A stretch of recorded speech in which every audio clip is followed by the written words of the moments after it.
It's 3:07 a.m. You weren't even thinking about money when you fell asleep. You were tired. Normal tired. The kind of tired where you close your eyes and expect to wake up 8 hours later feeling fine. But somewhere around 3 a.m., your eyes just opened. No alarm. No noise. Nothing woke you up except your own brain. And within about 4 seconds, before you've even fully processed that you're awake, one specific thought arrives. The same one every time. Did that payment go through? Or, wait, how much is actually in my account right now? Or, I still haven't dealt with that bill. And just like that, you're wide awake. Heart rate up slightly. Mind racing. Doing math in the dark on your phone. Squinting at numbers that look completely different. Completely fine. 12 hours earlier in daylight. You check your banking app. You do calculations you've already done a dozen times. You tell yourself you'll deal with it in the morning. And then you lie there for another 40 minutes, an hour. Sometimes longer, wide awake, exhausted, unable to fall back asleep even though logically nothing has changed since you fell asleep 3 hours ago. If this is a pattern you recognize, you are absolutely not imagining it and you are not alone. This is an incredibly common, well-documented phenomenon and there's an actual explanation for why it happens specifically at that hour, why it's about money specifically, and more importantly, a real way to stop it from hijacking your sleep. So in this video, we're going to break down exactly why this happens and the specific method to shut it down before it costs you another night's sleep. My name is Jack and I spend way too much time thinking about the psychology behind money stress. If 3 a.m. money thoughts are something you deal with, make sure to hit subscribe and give this video a thumbs up. Let's get into it. Let's start with why this happens specifically at that hour, because the timing isn't random. Your body goes through natural sleep cycles throughout the night, roughly 90 minutes each. And between cycles, there's a brief window where you come close to waking consciousness, even if you don't fully wake up most nights. This typically happens in the early morning hours, often somewhere between 2 and 4 a.m., which lines up almost exactly with when most people report this experience. But there's something else happening at that specific time that makes it worse. Your cortisol levels, the hormone associated with stress and alertness, naturally begin rising in the early morning hours as your body prepares to wake up. This is a completely normal biological process. It's part of what gets you ready to be alert for the day ahead. But if you're someone carrying background financial stress, even stress you don't consciously think about much during the day, that rising cortisol doesn't just create generic alertness. It grabs onto whatever unresolved concern is sitting closest to the surface of your mind. And here's the part that explains why it's specifically about money for so many people. During the day, your brain is occupied. Meetings, conversations, tasks, scrolling, dinner, whatever fills your hours. All of that gives your brain permission to push background worries aside because there's active stuff happening that needs attention right now. But at 3 a.m., there's nothing happening. No meetings, no distractions, no tasks demanding your attention. Just you, alone, in the dark, with your brain suddenly having full, uninterrupted access to whatever it's been quietly worried about. And for a huge number of people, that thing is money. Not because money is necessarily their biggest problem, but because money worry has a specific quality that makes it perfect for 3 a.m. It's abstract enough that your brain can spin endless scenarios. It's numeric, which means your brain can work on it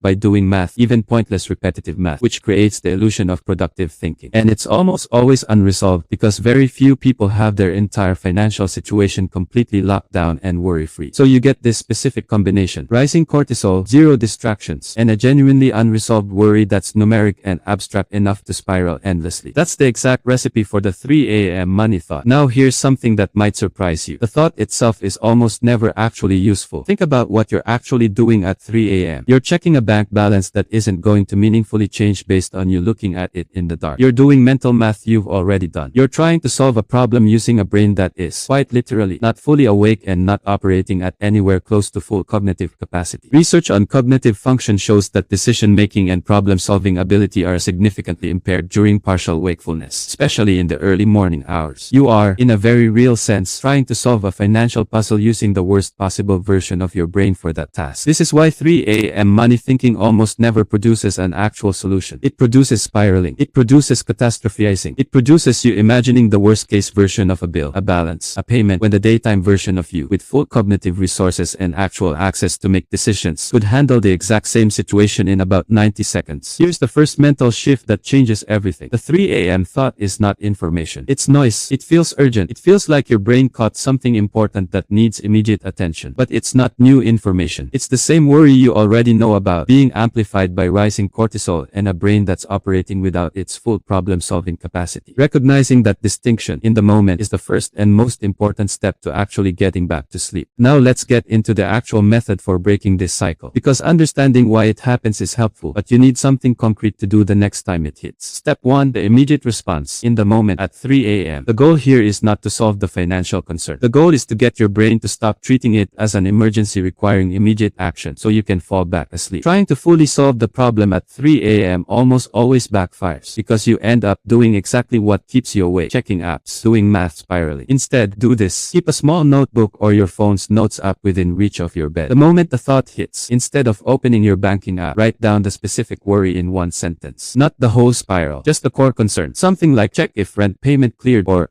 look into that subscription charge. That's it. Here's why this works. Your brain holds on to unresolved thoughts partly because it doesn't trust that they'll be addressed later. This is a well-documented psychological phenomenon related to what's sometimes called the Zeigarnik effect, where unfinished tasks create more mental tension than tasks that have been captured or completed. When you write the thought down, you're essentially telling your brain, this has been captured. It will be handled. You can stop holding on to it right now. This alone, without solving anything, often reduces the intensity of the spiral significantly. After writing it down, do not check your banking app. Do not open your calculator. Do not start doing math. The writing is the closing of the loop for tonight. Put the notebook down and use a simple physical reset. Slow, deliberate breathing 4 seconds in, 6 seconds out for about 10 breaths. This activates your parasympathetic nervous system, which counteracts the alertness the rising cortisol just triggered. Step 2. The daytime fix, which is where the real work happens. Here's what most people get wrong. They think the fix for 3 a.m. money anxiety needs to happen at 3 a.m. It doesn't. The fix happens during the day, and it directly determines whether tonight's 3 a.m. thought even shows up. Remember, the thought exists because there's an unresolved concern sitting in your background awareness. So the actual fix is reducing the number of genuinely unresolved financial concerns you're carrying at any given time. Not eliminating all financial stress completely, that's not realistic, but specifically reducing the vague, unresolved kind that your brain treats as an open loop. Here's how you do that. Once a week, ideally the same day and time, do what I'll call a 10-minute money check. Not a full deep dive, just 10 minutes. Check your account balances. Confirm your bills are on track. Glance at anything that's been sitting in the back of your mind. The goal isn't to fix everything in 10 minutes. The goal is to convert vague, floating worries into either resolved items or specific, scheduled tasks. Here's why this matters so much. A vague worry like I'm worried about money has no resolution point. Your brain can check it off, so it keeps resurfacing. But a specific task like call the insurance company Thursday about that billing error has a clear resolution point. Once it's scheduled, your brain treats it as handled, even though nothing has technically been solved yet. This is the same Zeigarnik effect at work, just applied proactively instead of reactively at 3 a.m. Combine this weekly check with your notebook list from the middle of the night moments. Every time you wake up with a 3 a.m. thought and write it down, that item should get addressed during your next weekly check. This creates a closed loop. Your brain learns over time that concerns captured at night actually do get handled. And once your brain trusts that pattern, the intensity and frequency of the 3 a.m. spiraling tends to decrease significantly because the underlying mechanism, the brain protecting against unresolved threats, has less material to work with. Step 3. Address the specific financial gaps that create the most 3 a.m. material. Beyond the general practice of weekly check-ins, there are specific financial situations that disproportionately fuel 3 a.m. anxiety because they're inherently ongoing and hard to fully resolve. The first is having no emergency buffer. If you have zero savings, every single unexpected expense becomes a genuine open threat, which means your brain has legitimate reason to keep flagging it. Even a small buffer, we're talking a few $100s, meaningfully reduces this because it converts